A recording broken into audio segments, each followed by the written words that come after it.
"Why does that man sit here every day?" the young woman asked her friend, pointing at the elderly man sitting on the sidewalk. The man sitting on cardboard heard their conversation, but didn't react. He just looked at the old military ID in his hands and listened to echoes of the past.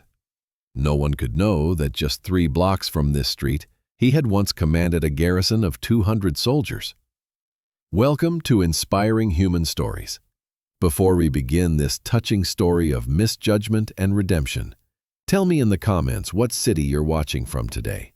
And if you believe stories like this should never be forgotten, hit that subscribe button. These stories matter. Samuel Sam Rodriguez woke up at 6:30 a.m. every morning. Old habit. For 25 years he'd awakened to reveille, and now at 58, his body still operated on military time. But there were no barracks now. Just that cold corner on Main Street next to First National Bank with pieces of cardboard and an old blanket. Sam's world was only a few square meters. In the mornings, he'd watch people pass by the cafe where coffee aromas drifted out. At noon, he'd feed pigeons in the nearby park. In the evenings, he'd return to that corner and watch the city lights. No one talked to him. Most people passed by as if he were invisible. That Monday morning, he was sitting in his usual corner. In his hands was an old book, Leadership Principles, pages yellowed, cover worn. Inside the book was a faded photograph, a young officer in military uniform, standing proudly. Sam looked at that photo and remembered the past. Why does that man always sit here? He looked up. A young woman was talking to her friend, pointing at him. Both wore office clothes and held coffee cups. "I don't know, probably unemployed. There are people like that. But he's here every day. Why doesn't he work?" Sam heard their conversation, but didn't react. He was used to this. People talked about him, but not to him, as if he were a piece of furniture. The women passed by. Sam returned to his book. On those pages were leadership lessons he once taught. A leader must ensure the safety of his subordinates under all conditions. He'd read this sentence hundreds of times. He used to teach these principles to young soldiers. Now he was living the irony that these principles had led him to the streets. At noon, he went to nearby Riverside Park. In his bag were a few pieces of bread. He'd gotten them from a bakery the day before. The pigeons knew him. When they saw Sam, they'd gather and feed quietly. This was Sam's most peaceful moment of the day. "Mister!" He turned around. A little girl was running toward him. Behind her, a young mother followed with worried looks. "Emma, come here. Stay away from that man." The mother was trying to pull her daughter away from Sam. But little Emma kept looking at Sam. "Why are you sad?" Emma asked innocently. Sam smiled. It had been so long since someone had asked him a direct question. "I'm not sad, little lady, just resting." "Emma, come here right now." The mother was pulling her daughter. "But Mom, he's feeding the pigeons. He looks kind." The mother stopped. For the first time, she really looked at Sam. She noticed his clean face, his careful movements. Sam was gently throwing bread to the pigeons, speaking calmly.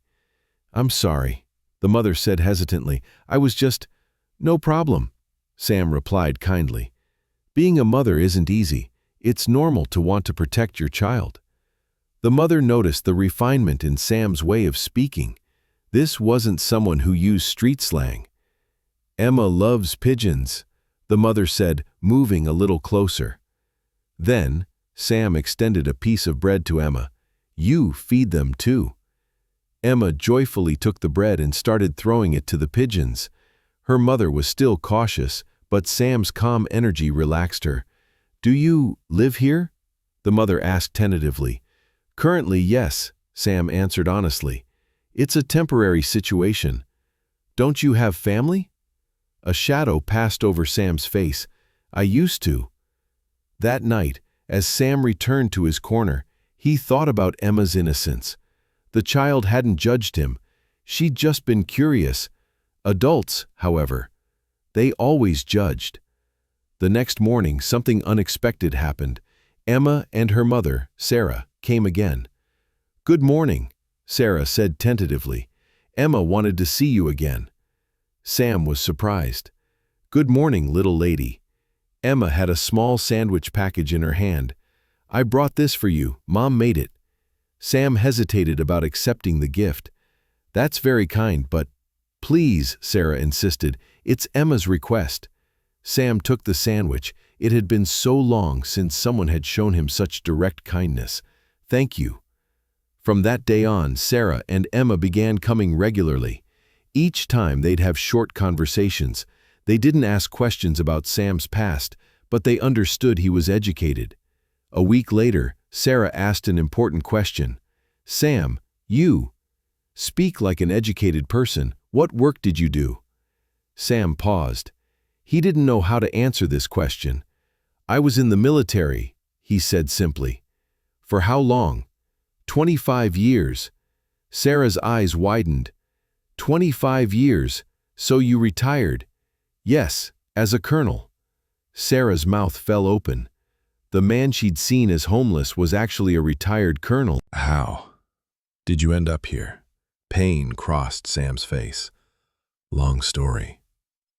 That evening, when Sarah returned home, she kept thinking about Sam. How does a colonel end up living on the streets? What could have happened? The next day, she gathered courage and asked, "Sam, if you'd like to tell, I'll listen." Sam was quiet for a long time. Then he slowly began to speak. "My wife, Lisa, passed away from cancer 3 years ago. Medical expenses ate up all our savings. I couldn't pay the mortgage. The house was gone. My retirement pension was also cut due to some bureaucratic mix-up. The bureaucracy maze, and I—" His voice broke. "I fell into depression. I became unable to fight." Sarah's eyes filled with tears. "Sam, that's horrible. But couldn't you get help?" "I tried. I went to Veteran Affairs. Lines, forms, waiting. I got lost in the system. And there was also a matter of pride. Someone who retired as a colonel has trouble asking for help." "But what will you do now?" "I don't know. Every day I try to find a solution, but the system is complex and I'm tired now." Sarah couldn't sleep that night. A retired colonel was living on the streets and no one cared. This was unacceptable. The next morning, Sarah was late to work because she was talking with Sam. "Sam, more people should know your story." "What do you mean?" "You're not just a homeless person. You're someone who served his country, fulfilled his responsibilities. People should know this." "But people don't care." "Some don't care, but some do, like Emma, like me." That day, Sarah made a decision. She shared Sam's story on her social media account. She also posted photos of Sam feeding pigeons, talking with Emma. This man lives on Main Street. His name is Sam Rodriguez. He served our country for 25 years, rose to the rank of colonel. He lost his wife to cancer, lost his house, got stuck in the system. But he's still kind, still honorable.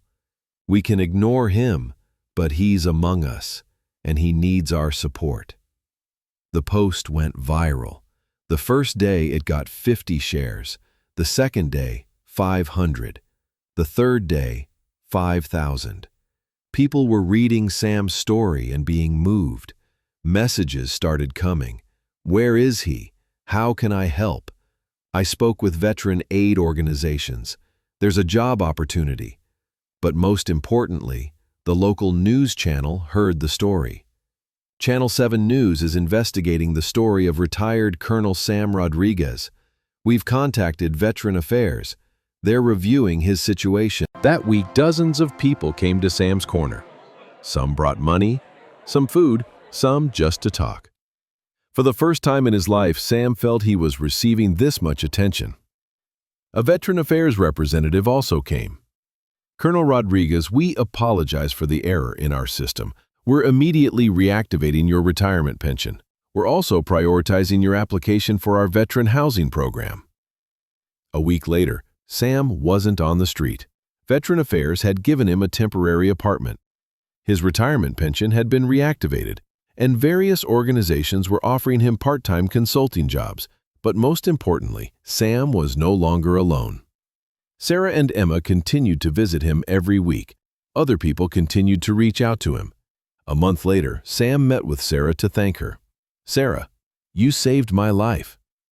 "No, Sam, I just made people see you. The real strength was inside you." But no one cared. No one knew. That's the difference.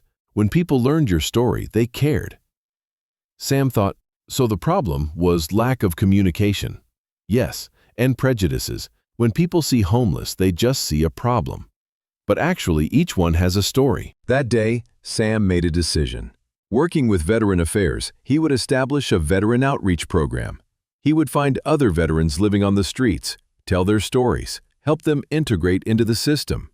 Every veteran is a story, Sam said, and every story deserves to be told. 6 months later, Sam was no longer just someone receiving help, but someone giving help. Through his program, 23 veterans had been rescued from the streets. Each had a different story, but all had experienced the same problem: invisibility. When Sarah was telling Emma about Sam's story, she said, "Emma, when you see people, you won't just see their outside. You'll be curious about the stories inside them. Because sometimes the most ordinary-looking people have the most extraordinary stories." Emma nodded. "Like Uncle Sam?" "Yes, like Uncle Sam." Welcome to Inspiring Human Stories. If this story touched you, subscribe and share. We don't know how many Sams are around us. We need to learn to see them, to listen to their stories. Now I ask you, have you ever encountered someone you approached with prejudice, but later learned their real story? Share in the comments. Because sometimes the strongest people need the most support in their most fragile moments.